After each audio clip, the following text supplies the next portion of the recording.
좀 본격적으로 예. 소설에 대해서 한번 얘기를 해보겠습니다. 저는 어린 왕자는 네. 일단 그 생텍쥐벨이 자신이었던 것 같고요. 네네. 항상 마음속에서 네. 자기 우물이 어디에 있는지를 네. 찾는 사람. 네. 내 우물을. 예. 네. 그리고 자기가 네. 그 다른 별 빛나는 것을 박수치는 것이 아니라 네. 자기가 스스로 별이 되려고 했던 사람. 하늘에 걸려있는 별을 보고 감탄하고 박수치기 위해서는 그렇게 많은 수고들을 하거든요. 네네. 그런데 자기 안에 어떤 별이 있는지, 자기가 어떤 별인지는 네. 돌아보지 않아요. 네. 그 어린 왕자는 네. 자기가 별이라는 것을 알아가는 한 네. 인간으로 보여요. 네. 그렇다면 교수님, 이 생텍쥐페리가 어린 왕자라고 썼잖아요. 예, 예. 이 어린이라는 게 굉장히 예, 예. 왜 어린 왕자라고 했을까요? 그러니까 우리 저기 어린 왕자에도 책에도 나오지만은 어른들은 이 세계를 자기가 원하는 대로 혹은 자기가 봐야 하는 대로만 보거든요. 네네. 정해진 대로 봐요. 네. 그런데 이 어린이는 그냥 이 상자만 그려놔도 그 안에서 양을 발견할 수 있거든요. 네. 그렇죠? 네. 그 다음에 보아배 배 안에다가 코끼리를 넣을 수 있어요. 네. 그건 뭐냐면은 세계를 봐야 하는 대로 보는 존재가 아니라 네. 보여지는 대로 볼 수 있는 존재라는 뜻이에요. 네. 정해진 마음으로 세상을 봐야 하는 대로 보는 사람은 이 세계의 진실에 접촉할 수 없어요. 네.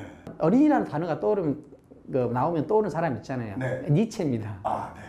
니체. 우리 삶의 단계를 낙타, 그다음에 사자, 어린이 단계라고 하잖아요. 낙타는 뭐예요? 낙타는 온갖 짐을 지고 정해진 궤도를 따라서 꾸역꾸역 가는 게 낙타의 삶이에요. 그 낙타의 삶에서 어떻게 사자의 삶으로 가죠. 사자의 삶으로 간다는 것은 자기가 어느 정도 주도권을 갖는 거예요. 자기 의지를 가지고. 그런데 그것도 한계가 있는 거예요. 그런데 어린이는 자기 삶의 동력 그 자체예요. 무한 긍정의 상태예요. 무한 긍정의 상태예요. 그러니까 이 어떤 정해진 궤도나 그 궤도를 그 궤도 넘어서까지도 가질 수 있는 존재. 이것이 어린아이거든요. 그걸 우리는 어린아이의 순수한 마음이라고 그러거든요. 그러니까 그 인간의 그 최고 높은 단계는 이 절대 낙관, 절대 긍정, 그 다음에 자기가 자기 존재의 이유인 상태. 이 상태가 가장 높은 상태인 거죠. 어린이 상태에서는 모든 것에 대해서 호기심이 있어. 그런데 낙타나 사자한테는 모든 것에 대해서 호기심이 없어요. 없어. 그러니까 우리가 어린 왕자 안에서도 뭐라고 그래요? 이 어린 왕자를 묘사하는 가장 큰 자주 반복되는 문장이 이런 거였어요. 한 번 묻기 시작하면은 끝까지 묻는. 이 궁금증, 호기심은 모든 것의 출발이에요. 이 중국의 명나라 만렵에 이타고라는 사상가가 있었어요. 이타고라는 사상가는 동심서를 제기하거든요. 동심서. 어린이 마음을 가져요. 육아를 공격하면서도 이제 사용했어요. 사서요격은 소인배들의 잡다한 잡설들이 모여진 연못일 뿐이다. 그것도 왜 그러냐면은 육아의 모든 경쟁들은 다 궤도를 정해서 그 궤도 속에서 완벽하게 익숙해져야 제대로 된 인간이 된다고 보거든요. 그러니까 마치 어린 왕자에 나오는 매일 밤 이 가로등 불을 켰다 켰다 하는 사람처럼 정해진 궤도에 따라서 움직이라는 거예요. 명령이야. 정해진 궤도에 따라서 움직여요. 그런데 이타고는 그거는 이 사람을 제한하고 죽이는 거고 소멸시키는 거다. 그러니까 그런 궤도가 생기기 전에 그 궤도에 익숙해지기 전에 이 어린애의 마음 그 마음을 회복해서 그 어린애의 마음에서 모든 것이 출발돼야 된다. 이렇게 이제 말하는 거죠. 이분들만큼의 중요한 말을 해놓은 분이 우리나라에 계세요. 예. 어린이에 대해서. 예, 예. 그 소파 방정환 선생이에요. 아, 어린이날 만드신. 어린이날 네, 만든 네. 소파 방정환 선생님. 네. 그 소파 방정환 선생님이 어린이 인권에 대해서 말씀하신 분이에요. 아, 어린이 인권에 네. 대해서. 어른이 네. 어린이를 내리 누르지 말자. 네. 30년, 40년 뒤진 옛사람이 30년, 40년 앞 사람을 잡아 끌지 말자. 낡은 사람은 새 사람을 위하고 떠받쳐서만 그들의 뒤를 따라서만 밝은 대로 나아갈 수 있고 새로워질 수가 있고 무덤을 피할 수 있는 것이다. 네. 라고 1930년 7월에 쓰셨어요. 아. 그러니까 네 안에 네. 어린이 같은 마음을 갖지 않으면은 네. 너는 무덤을 향해서 가는 거다. 네. 사회적으로는 네.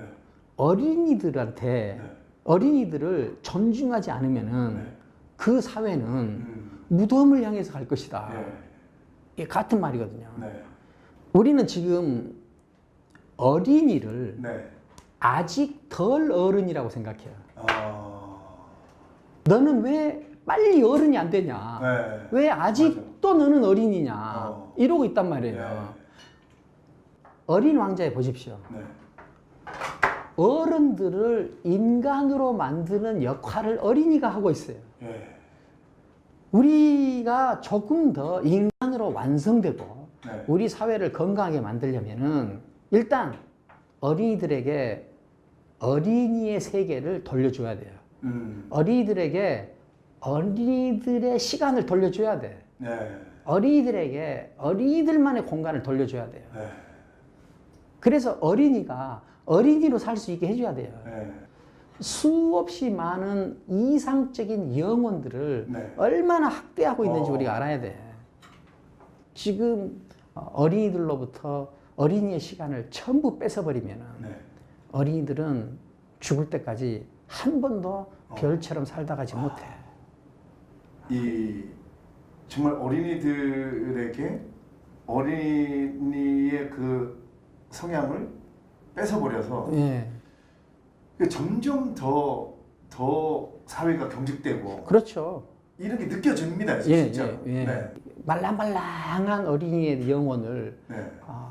빳빳한 콘크리트 틀 안에 집어 넣어버리려고 그러고 네.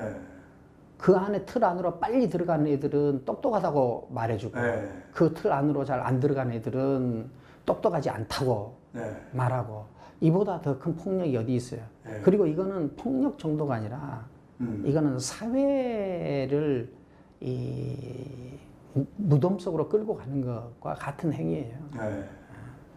자식들하고 부모 사이에 나누는 대화의 80% 이상이 공부하고 성적이라 해요, 단어가. 네. 맞아요.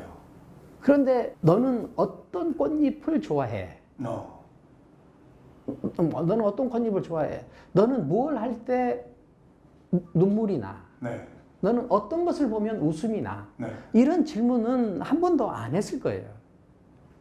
지금 시청하신 분 혹시 자녀분들 계시면 어떤 꽃잎을 좋아하는지 언제 눈물이 나는지 그런 거 물어보신 적 있으신지 한번 예. 가슴에 손을 얹고. 그러니까 이거는 뭐냐면 자식과 사랑의 관계 속에 맺어지는 것이 아니라 네. 이게 전형적인 어른들의 방식이거든요. 예.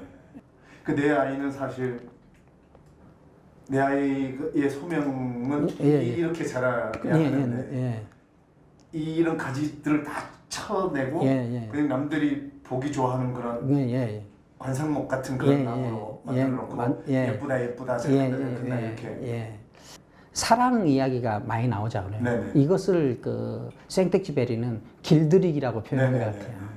어린 왕자를 읽었으면 우리는 이제 뭐냐면은 자기 자식이 됐던 주위 사람들이 됐던 서로 사랑할 줄 알아야 돼요. 네. 인간으로 완성되고 싶으면 일단 떠나라. 떠나지 않고 다시 말해서 건너가지 않고 지금 어떤 완성도 있을 수 없어요. 내가 갖고 싶은 실력, 내가 갖고 싶은 인격이 있었어요. 5일 때 내가 회피하지 않았어요.